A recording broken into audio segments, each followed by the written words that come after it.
Balat sibuyas ka, social media ang taguan, Diyos na buhay ang takbuhan. Ang pundasyon sa tamang pagtanggol, Tulfonatics Premium Vlog Starter Feeds. Siksik sa cloud chasing para lumaking mangmang, pabigat at palaging iyakin. Dahil troll at iyakin silang bata. Pagkulang sa pansin stage na sila, Tulfonatics Vlog Starter Feeds. Magandang araw mga master at welcome sa ating YouTube channel. At ito, bago tayo magsimula, batiin lang natin si Atty. Libayan ng welcome back. At sa pagbabalik ni Atty. Libayan, update agad. Ito, may update si Atty. Libayan patungkol doon sa cyber libel case na sinampa ni Raffy Tulfo kay Atty. Libayan at sa amin ni I Am Sean Wayne. Sinabi ko nga mga master na pagdating sa update sa kaso, kay Atty. Libayan na tayo makiki-update. At ito, may update si Atty. Libayan. Ito ay nung nakaraang araw lang na video ni Atty. Libayan. At ito, may update si Atty. Libayan, no? Yun mga master, panoorin natin to at maki-update tayo. Pero bago tayo magsimula mga master, syempre shoutout sa inyo lahat at pakinggan natin si Atty. Libayan. Mga kabatas natin, ito, pasensya na kanina, sana hindi na maperwisyo. Nagtatampo yata yung mga equipment ko sa akin kasi nga matagal akong hindi sila nasilayan. Sa hindi pa pala nakakapanood nito, no? Kasi itong ginawa na to ni Atty. Libayan na video, bali pangalawa niya na. Kasi yung una niyang live stream patungkol dito sa update, naghang. Naghang yung mga yung camera, ayaw gumana. Mukhang nagtampo, matagal na wala si attorney, kaya inulit niya, ito na yung pangalawa. At nagamit. Pero ito nga, mga kabatas natin, update ito sa cyber libel cases ni Raffy Tulfo at Attorney Garrett. Laban sa akin. At actually, hindi lang laban sa akin, laban din sa mga small vloggers na kanilang threaten. At threaten din nila na magpa-file sila ng kaso, mga kabatas natin, tungkol doon sa maleta, tungkol doon sa one-up, tungkol sa lahat. Totoo naman yan. Kahit panoorin natin sa kabilang kubol, sinasabi nila yan. Kakasuhan na naman daw doon sa maleta. Sa one-up, putik yan. Nagpapakalat daw ng fake news. My goodness talaga. Lahat na lang kaso. No, lahat na lang ng ginagawa ni Raffy Tulfo na hindi maganda na na-expose sa publiko, magpa-file sila ng kaso. Okay? Ngayon mga kabatas na mukhang ito talagang yung 2024, talagang marami mga kasuhan natin. Itong material facts dito, these are actual excerpts na linabas na rin naman ni Melo Yap at nung Ampalayagang doon sa kanilang channels, no? Doon sa kanilang social media. Okay?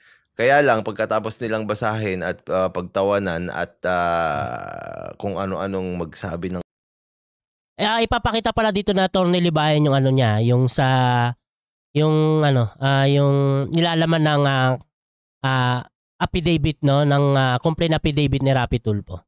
Kung ano-anong kabulastugan tungkol dito, hindi na nila pinablik o kaya baka dinilit na nila.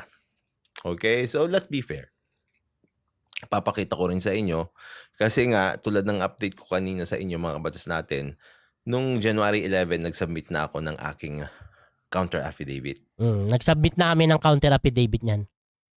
And Raffy Tulfo manifested through his lawyers na siya ay magsasubmit ng isang reply. After ng reply mga kabatas natin, magsasubmit din kami ng aming rejoinder. Kanina sabihin magre-reply pa sa Idel. yung kinig ko na si Brian, mga kabatas natin. Ito mga Tulfonatics, pakinggan nyo to para aware kayo. Kasi baka magulat kayo, iba na lang kayo bigla. Ito, pakinggan nyo to. Warning to sa inyo. Okay? At binan. Ito, 2024 na. Ngayon, yung mga ganyang comments na puro lang pang-aalipusta. No, walang laman.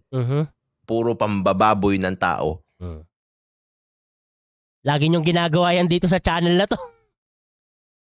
Mga Tulfonatics, Dito sa channel ko, lagi yung ginagawa yan, yung pambababoy. Putik yan. Tapos mga walang kwentang comment, puro kasinungalingan. Dapat nga, banding kayo. Dapat ban na rin kayo, putik yan. Kahit hindi totoo, mga pagsisinungaling lang, well, wala na masyadong puwang dito yan sa batas natin. Kung nung 2023 naging mas tolerant ang batas natin, kasama namin, yung ating community. Kung nung 2023 naging tolerant kami. Yan. Sabi ni Ricol, autoban. Yan si Ricol. No? One up, power. Naging tolerant kami. Not anymore. Okay? 2024 na dapat. Tama naman kasi meron talagang iba na na talagang kailangan na iban eh. Alam mo yung paulit-ulit na lang yung comment tapos puro kasinungalingan pa. Dapat iban na talaga yan. Tsagain ko rin kaya. Sa mga tulponatics dyan. Kayo mambababoy ha, pag nabasa ko na nambababoy lang kayo at puro kasinungalingan lang yung kino-comment nyo. Automatic hide. Dapat kayo magbago. Kung hindi pa rin kayo gumagamit ng utak nyo, wala pa rin kayong common sense. Lalong 2024 na, mga tulponatics. Bakit ganun pa rin? Wala pa rin kayong common sense. Lalo na wala kayong critical thinking. Yan. Lagot kayo kay Ricol. Autoban kayo kay Ricol. Okay? Subukan nyo lang mga lipusta ng mga tao dito, gumawa ng mga walang kwentang comments, autoban na kayo. Okay? Pati, kasi tulad nga ng sinabi ko sa inyo, things will change this 2024. Maraming bagay na magbabago ngayong 2024. Kaya dun sa mga nagsasabi dyan na wala yan, hindi, your wish. Yung lahat ng mga winish nyo, matutupad. Okay, mga ampalaya. Ano bang wish yun? Basta this 2024, maraming makakasuhan. Yung sa maleta. Basta abang-abang na lang. Abang-abang na lang tayo dyan sa mangyayari. Basta nga, kung ano yung mga wish nila, matutupad na yon. Total, pinagmamalaki naman din nila na meron na silang abogado. Let's do this. Your wish is my command. Tapos, uulitin ko yung sinabi ko kanina.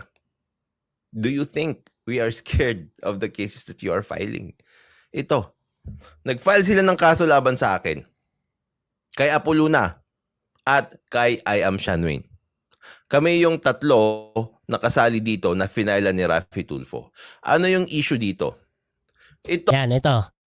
Sa mga hindi pa nakakaalam kung bakit nag-file si Raffy Tulfo ng cyber libel, ito sasabihin ni Atty. Libayan. Ito yung issue, mga kabatas natin, noong October 3, 2023.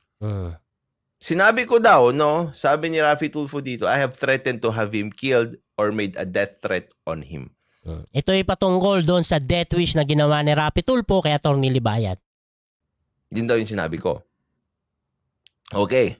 October 3, 2023. Kailan ba yan? Material facts lang ito. We're not discussing the merits of the case. Tulad nga sinabi ko, ninabas naman na nila sa kabila yan eh. Pinag-usapan na nga nila yan eh. Pag kayo may kaso din, pag-usapan. Pakailamero masyado eh. October 3, 2023, yun yung gumawa ng death wish si Raffy Tulfo laban sa akin.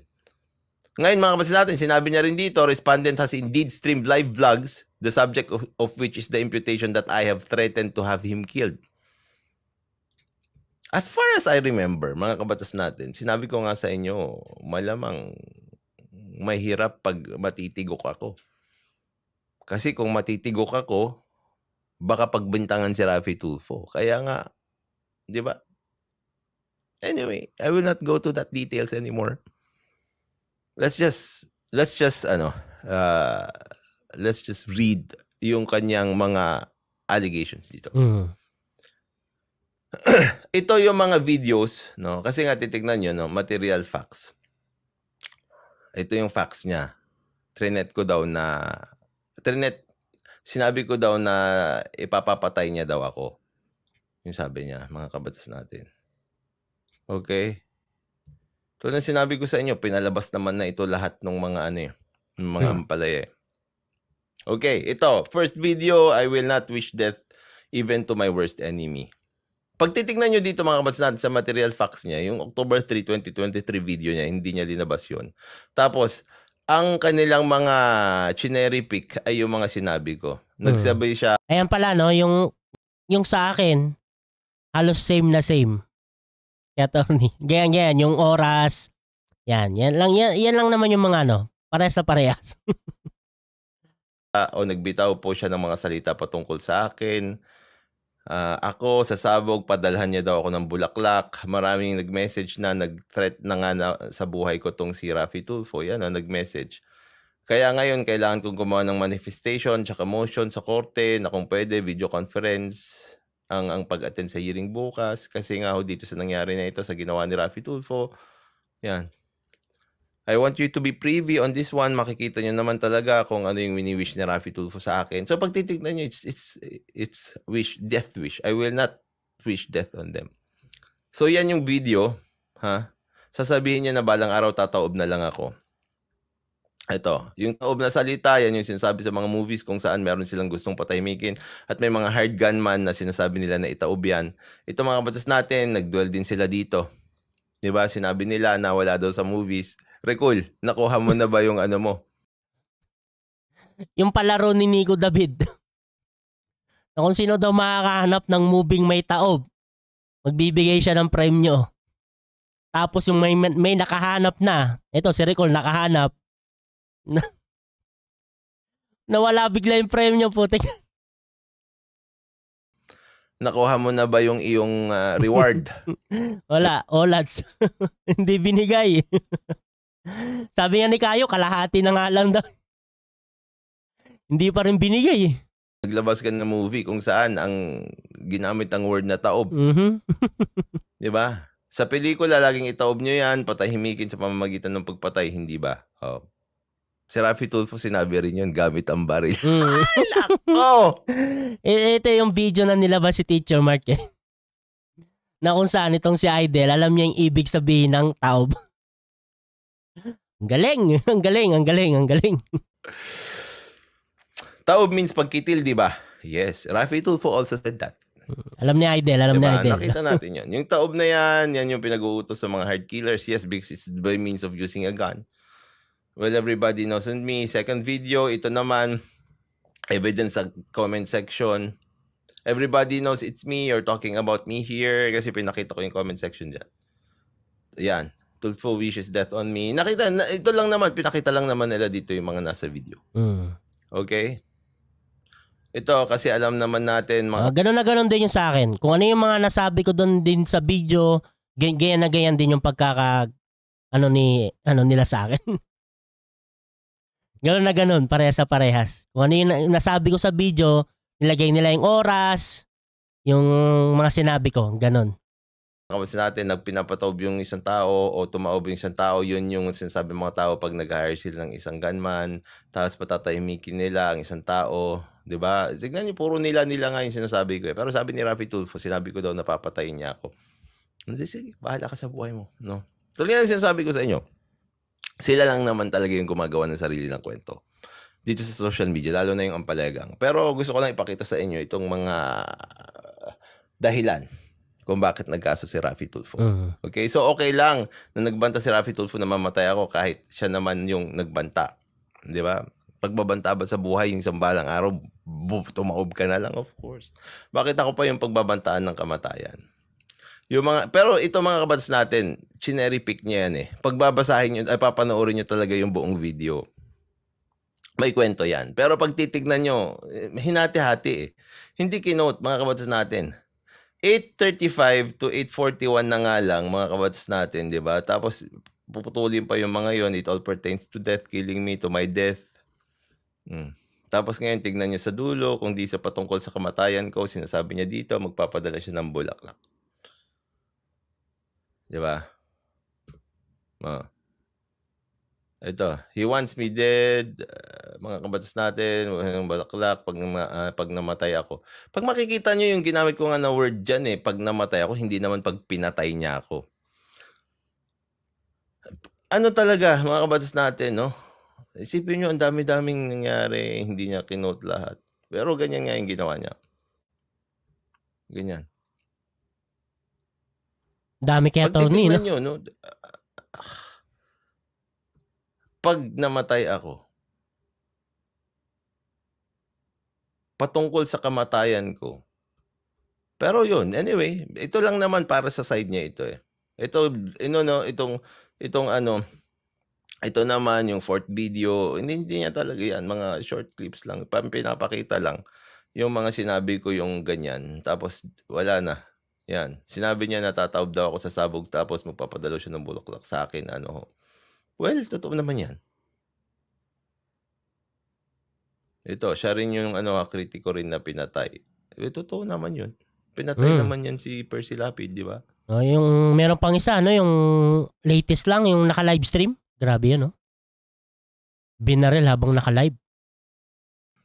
Marami naman kritiko na pinapatay.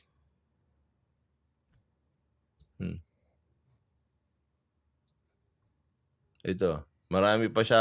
Anyway, makikita nyo. Ito, video naman ito, nasa video. Gusto ko lang ipakita sa inyo. Tapos ito, fifth video, post-death wish. Di magandang galawan ng Raffy Tulfo in action. Ito, itong death threat niya, mga kabatas natin. Wala, putol-putol lang. Hindi niya ipapakita. Pero I was referring to it as a death wish. Alam nyo naman lahat yan. Alam naman natin yung lahat yan, no, na ang claim talaga ni Atty. Libayan, death wish. Meron din naman ako na-save na video na nagsabi ng isa. Pero anyway. Tapos ito, tapos tuwang-tuwa ka kapag plano mo dyan sa isip mo kung paano ka mamamatay. Diba? Tumaob bigla. Atakehin ka sa puso. Di ba pag-isip yun kung paano ako mamamatay, but it does not necessarily mean na anyway, kwento mo yan syempre bida ka. Si Idol pa ba? Di ba? Tapos tandaan nyo dito, hindi pa lumabas. Ito, 6th video, bakit magbabanta ka sa taong nagtatama sa'yo, Raffy Tulfo? Ito, ako pa daw yung may sakit kasi sabi niya nga may sakit ako sa ulo, di ba? May sakit ako sa utak. 7th video ito. Pagbabanta sa akin, ako itatawag sa sabog at magpapadala ng bulaklak. Yan. Si Raffy Tulfo, winish niya na mamatay ako. Ito na, this is the 7th video na they are referring to. Ito hindi rin di ba meron naman nagpakamatay dyan noon. Tapos, sa number 5 nila, linagay nila yung what was said while laughing were the following. Ito yung pinag-usapan nila. Yan. Ito yung sinabi nila, mga kabatas natin. They were just having fun daw. Nakita nyo naman, di ba? Ang haba ng kay Atty. Libayan. Kung makikita nyo sa akin, di man lang kumalahati sa papel. Ang konti lang, sobrang konti lang. Sobrang konti lang. Nagulat nga rin ako Gano'n lang siya konti. Tapos pagtingin ko kay Atty. Libayan, ang haba, ang dami. It is clear from the foregoing that I and Attorney Villamor were just having fun. At most, what was said was a death wish. So mga kabatas natin, they were having fun making a death wish to people. Dito, no? At least ang ang claim nila, death wish. Bali yung bad joke na sinasabi ng mga ampalayagang, no, yung mga kabilang kubol, na-debunk na. Kasi ang claim nila dito, death wish Diba? At least alam natin ang claim nila, death wish, no? Hindi kasi natin pwedeng pag-usapan to ng kasi nga sa merito ng kaso, no? Baka ma-subjudice tayo dito. Subjudice ba 'yun? Subjudice. Asa 'yun, no? Hindi pwede natin pag-usapan ng to eh. Hayaan na lang natin, no? Yung pagdating dito, hayaan na natin gumulong yung kaso. Ang pinapakita lang naman dito ni Atty. Libayan yung sa kung ano yung complaint, no? Tapos ito nga, sinabi, basta ito, no? At least ang claim nila, death wish. Yung tawag nito, yung bad joke, wala na. Debunk na yon, debunk. Dito to. Death wish.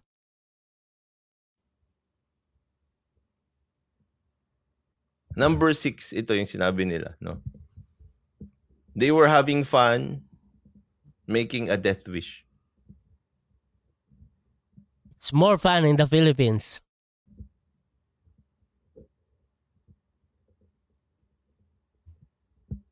Dito ko na lang i-end muna.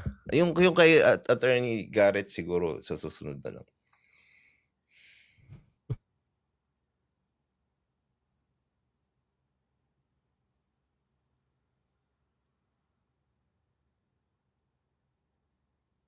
Tapos yan, stalker niya daw ako. Grabing claim naman nitong si Raffy Tulfo. Being my stalker, sabi niya, it is his objective to create daily contents for his social media accounts of imagined flaws or convoluted views of my opinions, actuations, and reactions for his daily dose of Tulfo.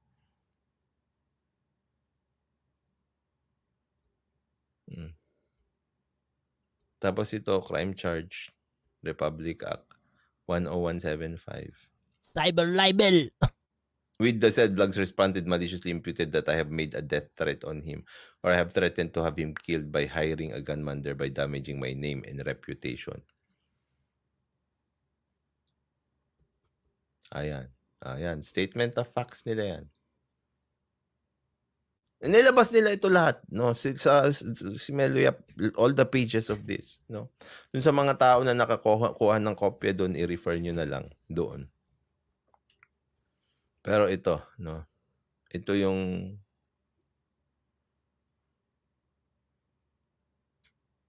hindi ko alam, no? Kung ano yung iniisip nila dito sa number 6. It is clear from the foregoing that I and Attorney Villamor were just having fun. At most, what was said was a death wish clearly said in jest. So, death wish daw yun. With no particular person being referred to. And to happen with the supposed subject dying of heart attack due to overwhelming hatred and anger. Having fun. It's fun. It's fun to death wish people. Ayan. Statement of facts yan. So, yun. Sinasabi niya sa statement of facts niya na na it's fun to death wish people. Yan nabasa dyan ha. Tulad ng sinabi ko, ito kasing si Melo Yap, linabas na lahat yan. Anyway. Tumigil na naman. Minto na naman. Sakto, tapusin ko na. Naputol pa sa pag-ubo ko. No? Yeah, maraming salamat mga kapatid natin. Isunod na lang natin yung kay Attorney Garrett kasi hindi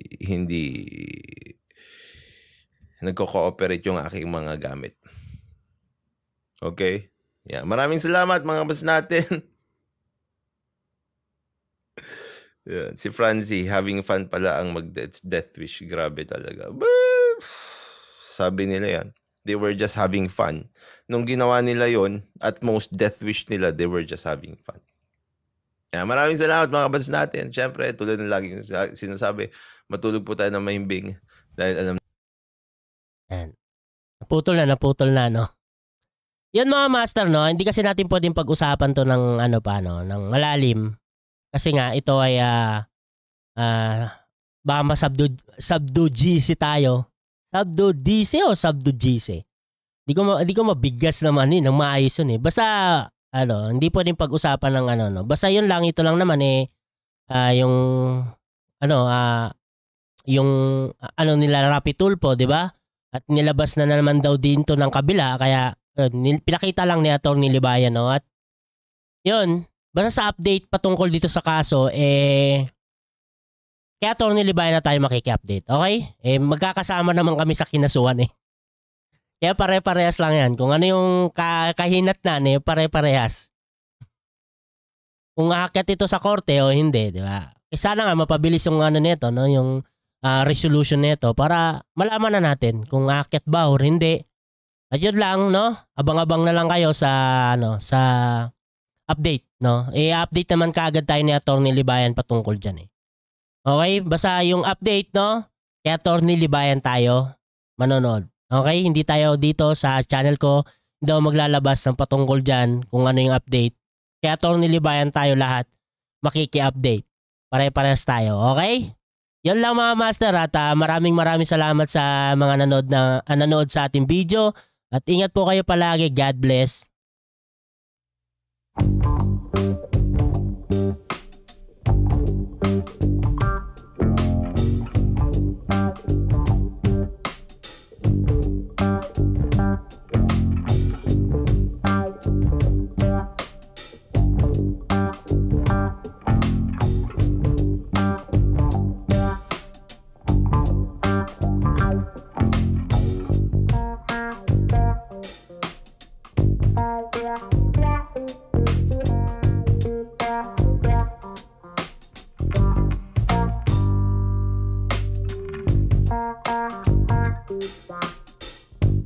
Yeah.